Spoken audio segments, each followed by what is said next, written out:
Deus, queremos te agradecer por cada louvor que foi cantado, porque, ó Deus, nós sabemos que o Senhor é digno de toda honra, toda glória, toda força, todo poder e toda majestade. Deus, queremos agora, Pai, passar ao momento da ministração do Teu Santo Evangelho. Queremos te agradecer, ó Deus, pelo privilégio, queremos te agradecer, ó Pai, pela dádiva do Teu Evangelho que nos alcançou, pela Tua graça maravilhosa, pela Tua graça, meu Deus, que foi derramada sobre nós. E nós queremos, ó Deus, nessa noite, Pai, mais uma vez, encarecidamente pedir ao Teu Espírito Santo que nos direcione através da Tua palavra e que Teu Espírito Santo, ó Pai, encha o nosso coração e derrame sobre nós mais uma porção do Teu Evangelho, que nós possamos crescer na graça, no conhecimento e que nós possamos, ó Pai, nos deleitar no Teu Evangelho, nos alimentar do Teu Evangelho e que possamos nessa noite, ó Pai, mais uma vez sairmos daqui agraciados pela Tua graça, Pai. Muito obrigado. Amém, Jesus. Graça e paz a todos. Mais uma vez estamos aqui, reunidos em torno da palavra de Deus, reunidos em torno do Santo Evangelho. E é um privilégio para nós podermos nos reunirmos para juntos meditarmos na palavra do Senhor. Meditarmos naquilo que tem nos dado alegria, meditar naquilo que tem nos dado força, meditar naquilo que tem nutrido a nossa caminhada na fé. E nós somos gratos a Deus porque Ele tem, de certa forma, nos fortalecido com a Tua palavra. E cada dia para nós é algo maravilhoso. É um privilégio estarmos em um lugar onde o Evangelho de fato é pregado, onde a palavra é ministrada, onde nós temos um compromisso com a palavra de Deus. E o nosso intuito sempre é dar glórias a Ele, render graças a Ele e maravilhar-nos com Ele. E hoje nós vamos dar continuidade na carta daquilo que nós vínhamos falando no culto passado. Amados, no culto passado nós vimos que a santificação faz parte da obra do Espírito Santo em nossas vidas. E é algo terrível falarmos da regeneração, falarmos da santificação desassociada da regeneração. Há alguns loucos que pensam que isso é possível. Há alguns desavisados que tentam deturpar a doutrina que o apóstolo Paulo estava tratando. Então o apóstolo Paulo, de maneira maravilhosa, ele antecede e ele nos dá uma base segura para nós na nossa caminhada na fé. E para nós, amados, é maravilhoso estarmos reunidos em torno do Evangelho e tudo que nós vimos no último culto nos faz entender muitas coisas. Nos faz entender que fomos unidos com Cristo na semelhança da sua morte. E que de fato morremos com Ele. E que de fato o nosso velho homem, Adão, foi crucificado com Cristo na cruz. e também que nós agora somos unidos com Cristo na sua ressurreição. Então nós vimos a dupla imputação dos nossos pecados em Cristo e da justificação de Cristo em nós.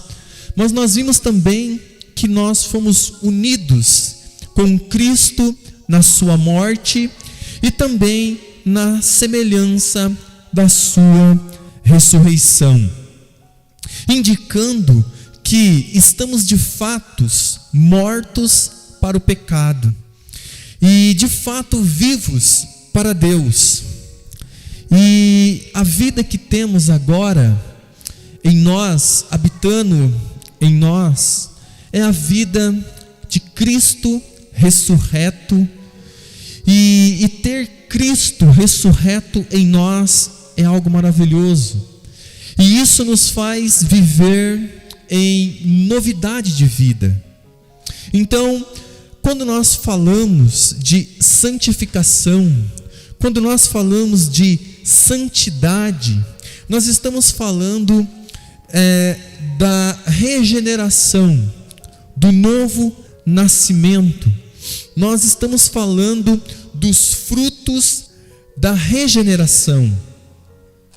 Então, amados, para nós, no culto passado, nós vimos que essas doutrinas são fundamentais para nós, são fundamentais para a Igreja de Cristo e é fundamental para a nossa caminhada na fé. Vimos também que a santificação não está desassociada da regeneração, mas que a santificação é um fruto direto da regeneração. Então, quando nós estamos falando de regeneração, segurança da fé, segurança da salvação, quando nós estamos falando de uma obra de Deus em nós, estamos falando que agora viveremos de acordo com a nossa nova natureza. E então, o apóstolo Paulo não está começando uma nova sessão na carta de Romanos sobre a santidade, mas está dizendo-nos que a santidade é um fruto, por assim dizer, da regeneração. Então essas coisas estão entrelaçadas, essas coisas são como elos de corrente, essas doutrinas, elas são inseparáveis. É claro que nós, por forma didática, muitas das vezes nós separamos essas doutrinas para uma melhor compreensão da nossa mente, mas é um erro separá-las uma da outra eficazmente, pois quando nós falamos de regeneração, quando nós falamos de novo nascimento, quando nós falamos de conversão, estamos falando de doutrinas interligadas. Não estamos falando de coisas separadas, como muitas pessoas acham que alguém pode ser regenerado e viver uma vida incompatível com a vida de um servo de Deus, de um cidadão do céu. Por isso nós falamos no culto passado que existe os filhos de Deus e os filhos do diabo. Porém, existe os hipócritas que tentam ser os dois. Então, é muito maravilhoso olharmos para a Bíblia e ver que a Bíblia, ela mesma, faz essas divisões. Ela diz que há apenas dois senhores, que há apenas dois caminhos, que ou nós agradamos um, ou nós agradamos outros, ou nós estamos em Adão, ou nós estamos em Cristo, ou nós nascemos de novo, ou nós não nascemos. Isso é a Bíblia, amados. A Bíblia nos faz enxergar essas doutrinas. E nós vimos isso no culto passado. Veja, o apóstolo Paulo estava nos falando da justificação pela fé somente, e que todo aquele que é nascido de Deus não vive pecando, como antes, pois ele diz que o nosso velho homem, Adão, está morto agora. Nossa natureza pecaminosa, e que agora somos revestidos de Cristo, e temos uma nova natureza. Nós temos a nova natureza, e é sobre isso que é o Evangelho, uma mensagem sobre o novo nascimento, ser uma nova criatura. Então, o que nós aprendemos no culto passado é que Adão, o nosso velho homem, o nosso velho eu, foi crucificado na cruz. E nós falamos dessa implicação do Evangelho. E nós falamos também que é necessário nascer de novo. Então veja que muitas das vezes as pessoas não conseguem enxergar essa doutrina. E o que o apóstolo Paulo está nos dizendo é algo muito profundo, como nós falamos. Pois as pessoas acham que a conversão de um pecador é baseado na decisão dele, e não é uma obra de Deus. E nós vimos que isso é terrível para a igreja. É uma doutrina que corrói o cristianismo. Porém, o apóstolo Paulo nos faz olhar e ver que o novo nascimento está ligado com a morte do velho homem, Adão. E agora, a natureza pecaminosa que reinava em nós, e por nós termos essa natureza pecaminosa, nós éramos escravos do pecado, e o pecado reinava sobre nós. Porém, agora nós estamos revestidos de Jesus, de Cristo, e temos então agora em nós essa nova natureza. Nós fomos regenerados, e isso significa aquilo que nós falamos no culto passado, que o mesmo poder que ressuscitou Cristo dos mortos nos ressuscitou também, nos fez ser filhos de Deus, nos fez agora ser uma nova criatura. Então veja o quanto de poder é necessário para que um pecador seja um filho de Deus. Por isso o apóstolo Paulo, ele nos mostra essa gloriosa doutrina do Evangelho. E é estranho para nós olharmos para o cristianismo da nossa geração e ver que essa doutrina é esquecida, e ver que essa doutrina não é reverenciada, e ver que isso foi se perdendo. E hoje as pessoas acreditam de fato que a conversão parte da vontade do homem, do querer do homem. Quando nós, na verdade, quando nós olhamos para a Bíblia, o que vemos numa conversão é um poder miraculoso, é um milagre de Deus na vida de um pecador. Pois nós vimos que agora nós nascemos não da vontade da carne, não da vontade do sangue, não da vontade do homem, mas da vontade de Deus. E isso é maravilhoso.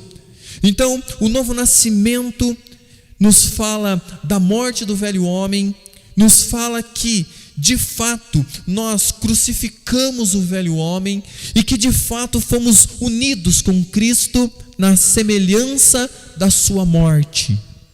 Porém, agora nós também somos unidos com Cristo na semelhança da sua ressurreição. E vimos que Cristo, ao ressuscitar, não vive mais, não morre mais, mas vive eternamente. E é isso que está implicado essas doutrinas. Amados, então devemos olhar o texto novamente para darmos continuidade de onde paramos no culto passado. O texto diz assim, você que tem a sua Bíblia, abra em Romanos, capítulo 6, e vamos dar continuidade e relembrar o que falamos. Diz assim: que diremos, pois? Permaneceremos no pecado para que seja a graça mais abundante? De modo nenhum. Como viveremos ainda no pecado? Nós, os que para ele morremos? Ou porventura ignorais que todos nós que fomos batizados em Cristo Jesus, fomos batizados na sua morte? Fomos, pois, sepultados com ele na morte pelo batismo, para que, como Cristo foi ressuscitado dentre os mortos pela glória do Pai, assim também andemos nós em novidade de vida. Porque, se fomos unidos com ele na semelhança da sua morte, certamente o seremos também na semelhança da sua ressurreição. Sabendo isto, que foi crucificado com ele o nosso velho homem, para que o corpo do pecado seja destruído, não servamos o pecado como escravos. Porquanto quem morreu está justificado do pecado. Ora, se já morremos com Cristo, cremos que também com ele viveremos, sabedores de que, havendo Cristo ressuscitado dentre os mortos, já não morre mais. A morte já não tem domínio sobre ele, pois quanto a ter morrido, de uma vez para sempre morreu para o pecado, mas quanto a viver, vive para Deus. Assim também vós considerai-vos mortos para o pecado, mas vivos para Deus, em Cristo Jesus. Não reine, portanto, o pecado em vosso corpo mortal, de maneira que obedecei às suas paixões, nem ofereceis cada um os membros do seu corpo ao pecado, como instrumento de iniquidade, mas oferecei-vos a Deus, como ressurreto dentre os mortos, e os vossos membros a Deus, como instrumentos de justiça. Porque o pecado não terá domínio sobre vós, pois não estáis debaixo da lei, e sim da graça. E daí? Havemos de pecar porque não estamos debaixo da lei, e sim da graça? De modo nenhum. Não sabeis que daquele a quem vós ofereceis como servos para obediência, desse mesmo a quem obedeceis sois servos, seja do pecado para a morte ou da obediência para a justiça? Mas, graças a Deus, porque outrora escravos do pecado, contudo, viestes a obedecer de coração a forma de doutrina a que fostes entregues, e uma vez libertos do pecado, fostes feitos servos de justiça. Falo como homem, por causa da fraqueza da vossa carne. Assim como ofereceste os vossos membros para a escravidão da impureza e da maldade para a maldade, assim oferecei agora os vossos membros para servirem à justiça para a santificação. Porque, quando éreis escravos do pecado, estáveis isentos em relação à justiça. Naquele tempo que ressuscitados, colhestes somente as coisas de que agora vos envergonhais, porque o fim delas é a morte. Agora, porém, libertados do pecado, transformados em servos de Deus, tendes o vosso fruto para a santificação e, por fim, a vida eterna. Porque o salário do pecado é a morte, mas o dom gratuito de Deus é a vida eterna em Cristo Jesus, nosso Senhor. Amados, aqui está o texto a qual nós estamos engajados. Porém, nós vamos separar o versículo 12 ao 14, porque foi onde nós paramos no culto passado, e vamos dar continuidade na exposição da carta de Romanos. Amados, a porção é esta: não reine, portanto, o pecado em vosso corpo mortal, de maneira que obedeceis às suas paixões, nem ofereceis cada um os membros do seu corpo ao pecado, como instrumentos de iniquidade, mas oferecei-vos a Deus, como ressurretos dentre os mortos, os vossos membros a Deus, como instrumento de justiça, porque o pecado não terá domínio sobre vós, pois não estáis debaixo da lei, e sim da graça. Amados, com esses versículos 12, chegamos, em certo sentido, aqui na carta, a uma nova seção, de qualquer forma, e uma subdivisão do argumento que o apóstolo Paulo desdobra, neste capítulo 6. Isso nos leva a uma aplicação prática do argumento desenvolvido pelo apóstolo Paulo nos primeiros 11 versículos aos quais vimos nos cultos anteriores. Amados, portanto, não percamos de vista o fato de que ele continua tratando da falsa acusação feita contra o seu ensino e que ele tinha mencionado no versículo 1. Permaneceremos no pecado para que a graça abunde? Ele ainda, aqui, ele estivera mostrando isso de maneira puramente entendido. É exatamente o oposto daquilo que os críticos alegavam. Amados, até aqui ele estivera mostrando isso de maneira puramente doutrinária, mas agora passa a desenvolvê-lo, seguindo uma lista mais prática. O apóstolo Paulo, no versículo 12, ele expõe esse ensino prático de modo geral. No versículo 13, o faz um pouco mais em detalhes. E depois, no versículo 14, ele torna a lembrar-nos a grande fonte de ânimo e de estímulo para nós, em nosso esforço para pormos em prática diária os grandes princípios esboçados por ele.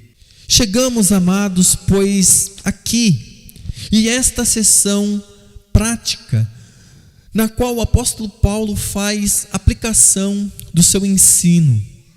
Não é, pois, de admirar, amados, que ele a introduz com a palavra portanto. E nós já falamos que essa palavra ela é muito importante para entendermos o raciocínio do apóstolo Paulo. Não reine, ele diz, portanto, o pecado no vosso corpo mortal.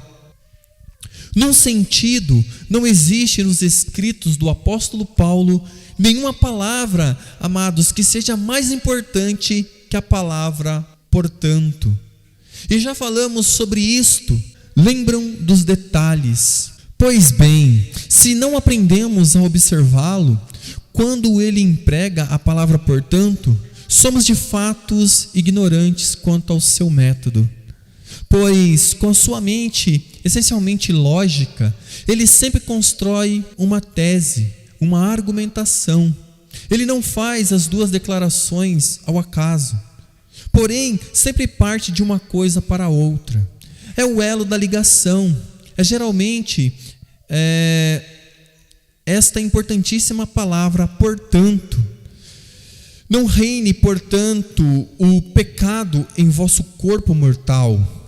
Examinemos então algumas das importantes questões que ele introduz, nesse caso particular, pelo uso da palavra portanto. A primeira aqui, amados, sempre se deve aplicar a doutrina. Ela nunca deve ser considerada como um fim em si mesma. Essa é uma declaração que poderíamos expor extensamente aqui. Falando em termos bastante gerais, o povo cristão hoje poderia ser dividido em dois grupos principais. O grupo maior não se interessa por doutrina, mas dedica toda a sua atenção a questões práticas. O segundo grupo, muito menor, só se preocupa com doutrina e tende a não se interessar nem um pouco por questões práticas. Porém, amados, ambos estão errados, os dois grupos. É claro, de novo falando em termos gerais. Todavia, o que a palavra portanto salienta é que, por mais interessado que estejamos no argumento e na doutrina que encontramos no versículo 1 a 11, eles não terão nenhum valor para nós, a menos que as ponhamos em prática. É tão perigoso, amados, ter um interesse desligado, intelectual, teológico, acadêmico pela doutrina e ficar nisso, como o não ter nenhum interesse por doutrina. O que o apóstolo Paulo, ele está nos dizendo, amados, que não adianta nós apenas conhecermos sem praticar. E tem muitas pessoas que querem praticar sem conhecer. Antes devemos profundamente conhecer e praticar. Não adianta, amados, termos, como nós falamos, um interesse intelectual, um interesse teológico, um interesse acadêmico pela doutrina e não a praticarmos. O que nós já falamos aqui muitas das vezes. Devemos sempre ouvir a palavra e a praticar. Hoje nós viemos para o culto, e quantos de nós abriu o texto ao qual estamos lendo? E quantos de nós meditamos nesse texto durante essa semana? E quantos de nós praticamos o que até agora nós pregamos até aqui? Por isso que é importante nós estarmos, não apenas ter um interesse intelectual, ou teológico, ou acadêmico pela doutrina, sem a prática das mesmas. E ficar nisso como não é ter nenhum interesse por doutrina. Então existem esses dois tipos de pessoas. Existem esses dois tipos de grupo. Amados, nas Escrituras somos constantemente admoestados contra esse tipo dos dois extremos. E também somos constantemente lembrados de que, se temos conhecimento doutrinário, a nossa responsabilidade é correspondentemente maior. Se, disse o nosso Senhor, se sabeis essas coisas, bem-aventurados sois, se as fizerdes. João 13:17. Veja, amados, não adianta termos apenas o conhecimento. Não adianta nós apenas buscarmos o intelecto. Não adianta se não a praticarmos. O conhecimento em si mesmo é vão. De nada nos valerá no dia do juízo dizermos que entendemos toda a doutrina, entendemos os 5 solas, entendemos tudo o que foi feito, ou que temos todo o conhecimento. Como o apóstolo diz no capítulo 13 de 1 Coríntios, se isso não tiver tido um efeito vital em nossa vida, em nossa conduta e em nosso comportamento, quão terrível isso é para nós. Lembre-se, amados, ter conhecimento sem a prática é a maior sentença para nós, é a coisa mais terrível que pode acontecer com um homem. Por isso, amados, é importante para nós não apenas conhecermos, não apenas termos o intelecto, não apenas sermos teológicos, se nós não praticarmos. Ter todo o conhecimento, conhecer toda a doutrina, quão terrível isso é para nós. Não reine, portanto, o pecado em vosso corpo mortal. Essa é a aplicação do conhecimento. Estive dando a vocês, amados, toda esta doutrina, diz com efeito o apóstolo Paulo. Mas cuidado com o perigo de ficarem contentes com o conhecimento e nada mais. Tem pessoas que se alegram em ter o conhecimento, mas não praticam, ou se excusam em praticá-lo. Amados, isso é a coisa mais terrível que pode acontecer. Aqueles que se alegram com o conhecimento e nada mais. Contentamento dessa espécie é uma terrível possibilidade, uma perigosa possibilidade, que pode ser mais,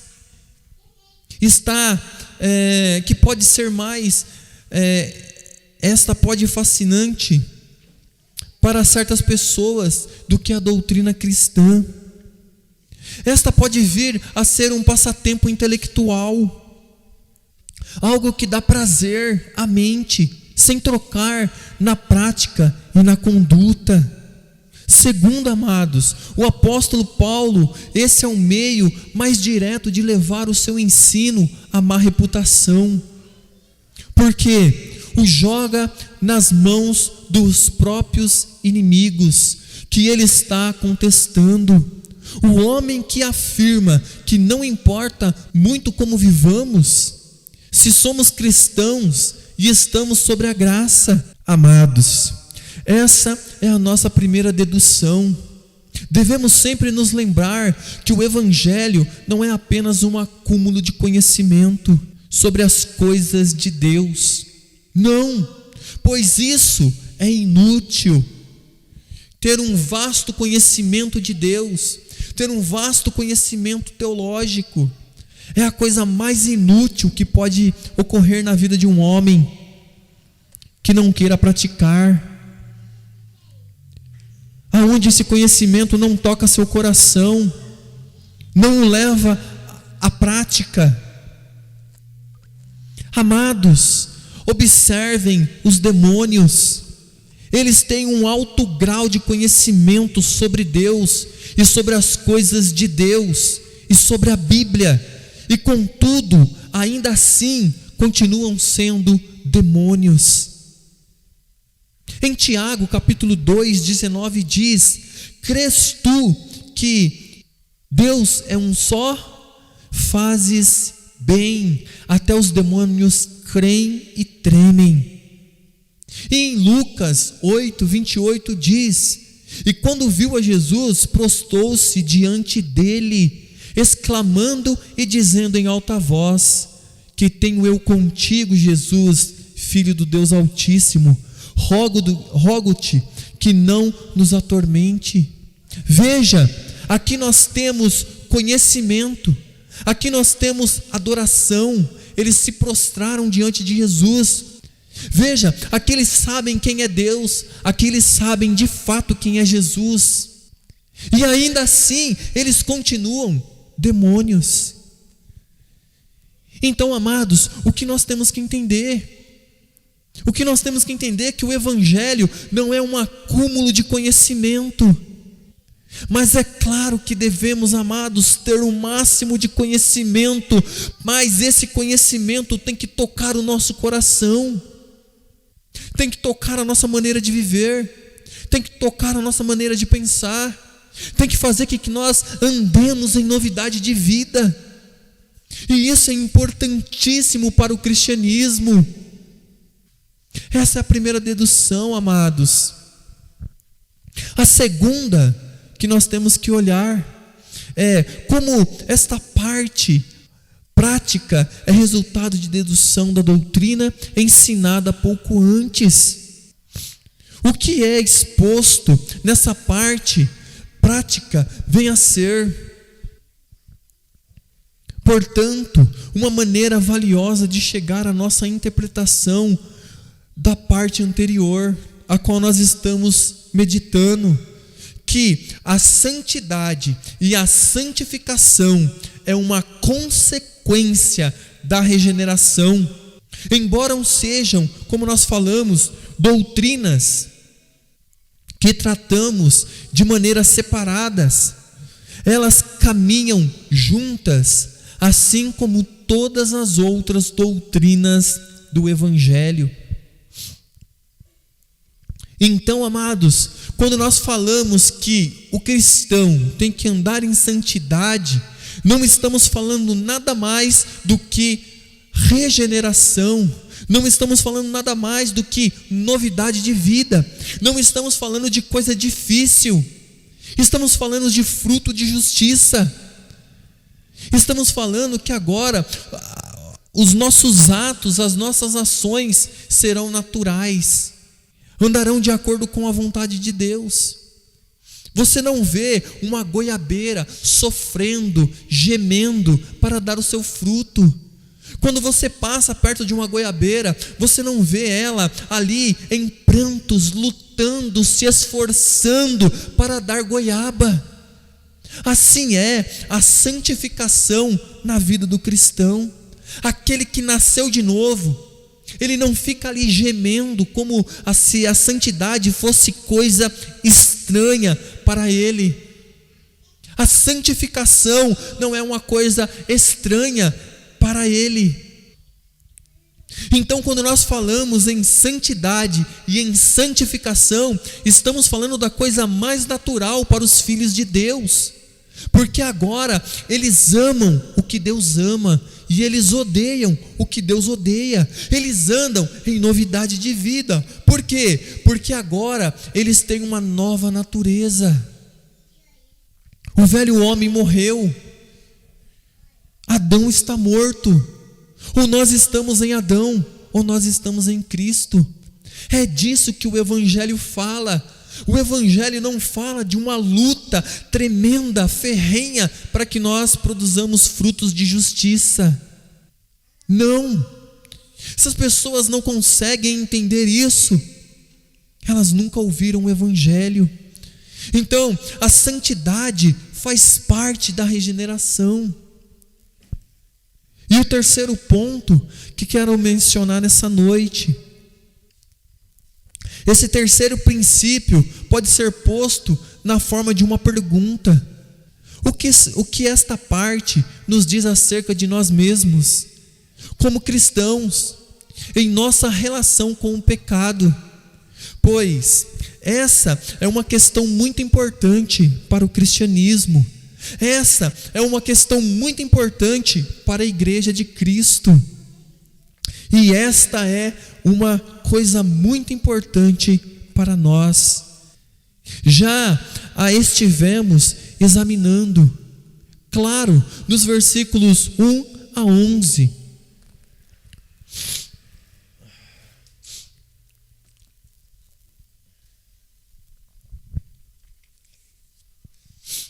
Aleluias. Mas aqui de novo, ela é colocada de maneira bastante explícita para nós. Isso nos ajudará a ver se a nossa interpretação está correta ou não de tudo aquilo que já lemos.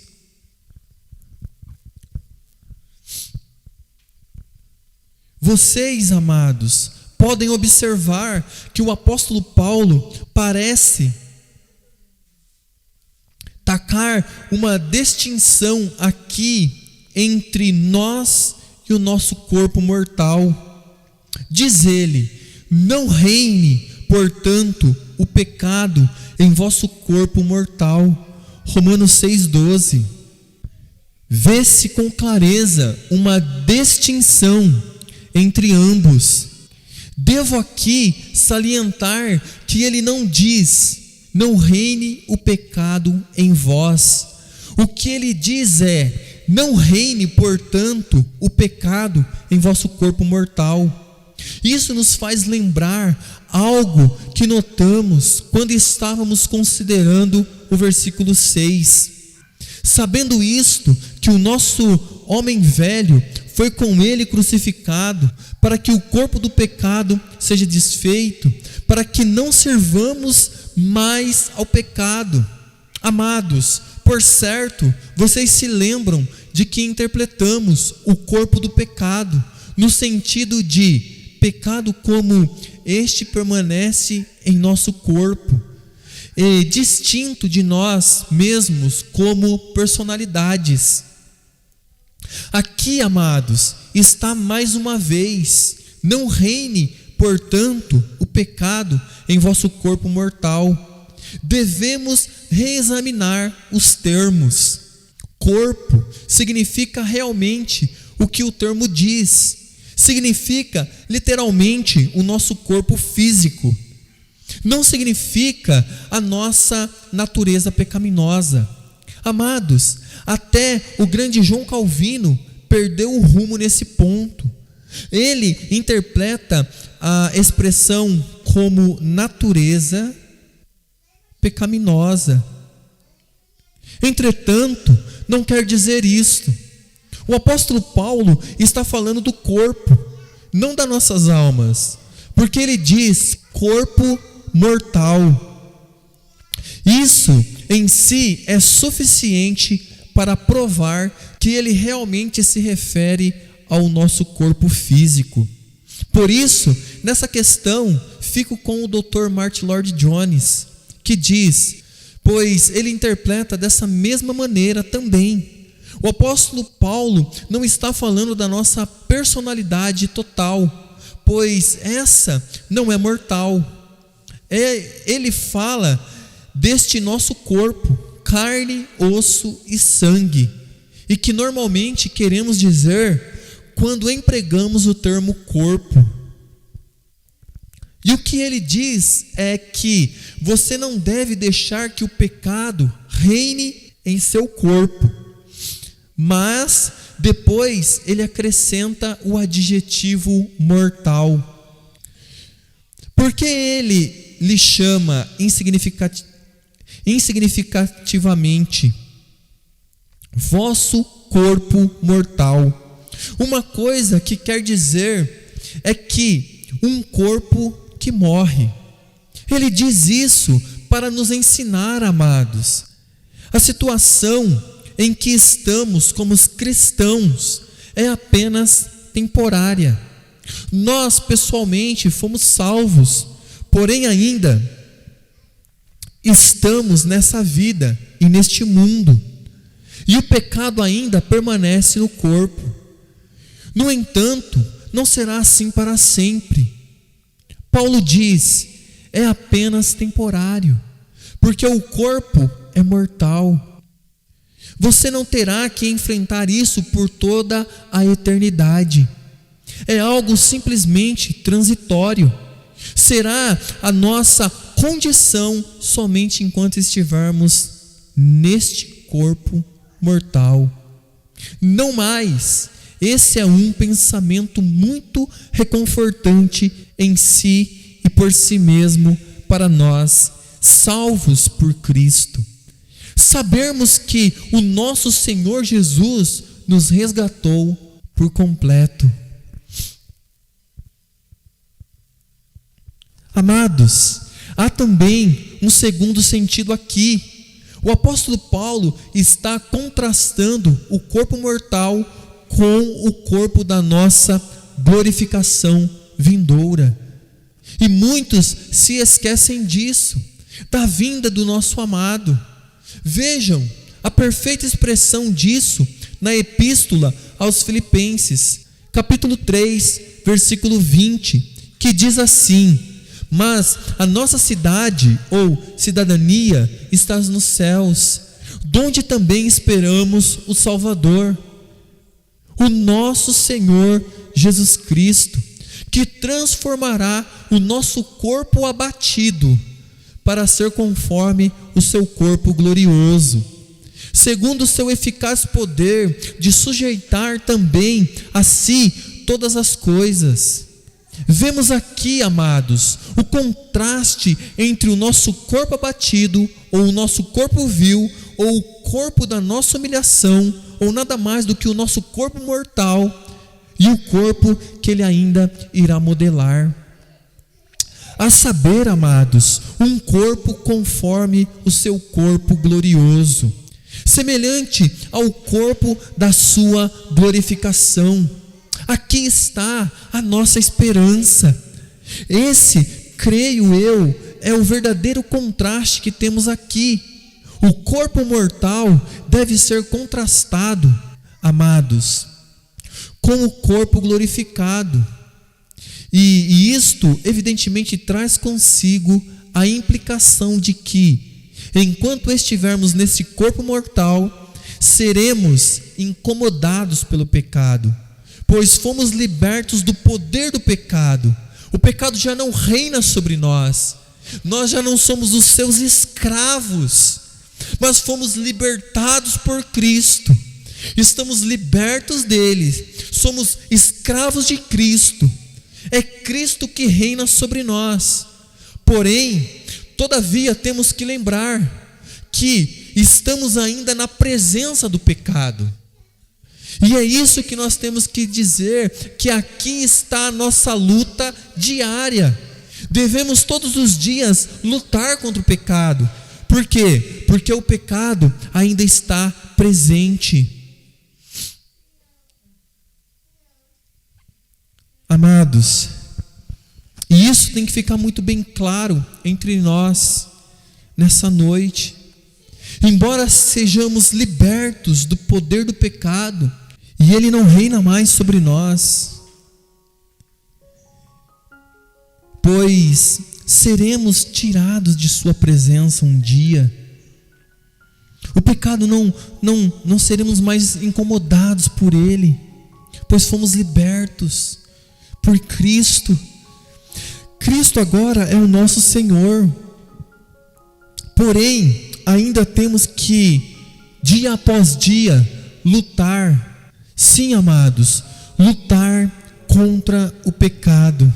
Amados, então, já estamos livres do pecado. Já estamos livres do poder do pecado. Já não somos mais escravos do pecado. Já estamos fora do seu território e da sua esfera, mas ele ainda permanece no corpo. Porém, chegará um dia, amados, porém em que o corpo será glorificado e o pecado será liquidado completamente e será deixado para trás de uma vez por todas, amados. Aleluias! E é aqui que nós temos que entender. Fomos totalmente libertos do pecado, mas ainda há essa luta, ainda há essa presença do pecado. E aqui está a luta cristã, todos os dias. Não há um dia de descanso enquanto estivermos aqui. Lutaremos, enfrentaremos o pecado todos os dias. Veja, há essa distinção entre nós e o nosso corpo. O nosso corpo ainda está sujeito à presença do pecado. Embora nós sejamos de fato justos, justificados por Cristo, embora sejamos justificados, porém ainda pecadores. Aqui está a luta da vida cristã. Veja, amados, não reine, portanto, em nosso corpo o pecado. Aqui ele nos leva a olhar para essa obra gloriosa. E aqui ele nos faz ver que haverá uma redenção para o nosso corpo. Cristo, quando ele nos comprou por completo. O nosso corpo também faz parte do resgate. Um dia seremos transformados. Como o apóstolo Paulo falou, os que morreram ressuscitarão primeiro. E nós que estamos vivos seremos transladados, seremos transformados. Teremos o mesmo corpo que ele tem. Um corpo onde o pecado não pode fazer mais nada. Aqui está a nossa esperança. Hoje nessa noite nós conseguimos ver isso. Conseguimos nos alegrar com essa boa notícia do Evangelho, que até o nosso corpo, amados, será glorificado, e que o pecado não nos incomodará mais, aonde a presença do pecado será totalmente aniquilada. Aqui está a nossa alegria. Aqui está, amados, diante de nós essa doutrina maravilhosa. Ele mostra para nós. É por isso que ele diz: não reine o pecado em vós, no vosso corpo mortal. Não reine mais, pois tudo que temos, amados, é essa viva esperança agora. Por isso nós não obedecemos mais às paixões. Nós não oferecemos mais o nosso corpo ao pecado como instrumento de iniquidade. É por isso que agora nós oferecemos o nosso corpo a Deus como instrumentos de justiça. Mas o que o apóstolo está nos dizendo é que enquanto estivermos aqui, haverá uma briga ferrenha entre a carne e o espírito. Todos os dias nós lutaremos contra o pecado. E se houver um dia em que você não lutou contra o pecado, você foi vencido por ele. E se houver um dia que você não lutou contra o pecado, significa que você foi vencido por ele. Isso é a coisa mais terrível que pode acontecer na vida de um homem. Por isso, todos os dias, lute contra o pecado, crendo que um dia não precisaremos mais, pois a esperança é que seremos glorificados, que o corpo do pecado será destruído, e nós teremos um corpo glorificado assim como o de Cristo. Aqui está a nossa esperança. É por isso que nós não oferecemos mais o nosso corpo ao pecado. Veja, não há uma desassociação da regeneração, da santidade e da santificação. Veja, somos chamados a ser santos. Infelizmente, existe uma gama de cristãos que acha que quando pregamos a segurança da salvação, estamos levando os homens ao pecado. Estamos levando e conduzindo os homens a pecarem. Mas isso só faz quem não entendeu o Evangelho corretamente. Aquele que entendeu que foi regenerado, aquele que entendeu que houve o poder de Deus transformando ele em um filho dele, não andará de mãos dadas com o pecado, lutará contra o pecado, abandonará o pecado e não entregará o seu corpo como um instrumento do pecado, porque agora ele é filho de Deus, ele é escravo de Cristo. E tudo que ele pode fazer agora é entregar o seu corpo para ser instrumento de justiça. E isso para nós é algo maravilhoso, porque valerá a pena lutar contra o pecado. Valerá a pena, amados, porque é uma luta que nós somos chamados a lutar. Não há nenhum filho de Deus que verdadeiramente nasceu de novo que não lute contra o pecado todos os dias. É isso que nós temos que ter em mente. Nós temos que ter em mente que somos chamados a uma luta intensa. Porém, nós descansamos sempre na esperança da vinda do Filho de Deus. Pois quando Ele vier, o corpo do pecado será transformado, será glorificado, será totalmente um novo corpo. E é aqui que nós temos que olhar. É essa porção do Evangelho que nos foi reservada, amados. Porque o pecado não terá domínio sobre nós, nunca mais. Pois não estamos mais debaixo da lei, e sim da graça. A graça nos faz isso. Essa graça maravilhosa nos faz olhar para coisas maiores. A graça de Deus nos faz olhar para uma obra completa. E nós nos alegramos com cada fruto dela. E isso para nós, amados, nos enche de esperança para continuarmos a nossa caminhada na fé. Vamos orar, vamos agradecer a Deus por mais essa porção do Evangelho. Pai amado, obrigado, Deus, porque nós nos alegramos com essa notícia. A notícia, meu Deus, que um dia nós seremos glorificados, ó Pai, e que o nosso corpo o Senhor resgatará também. Pai amado, o Senhor nos transformará e teremos um corpo, meu Deus, transformado, glorificado, ó Pai. Como não nos alegrarmos com essa boa notícia?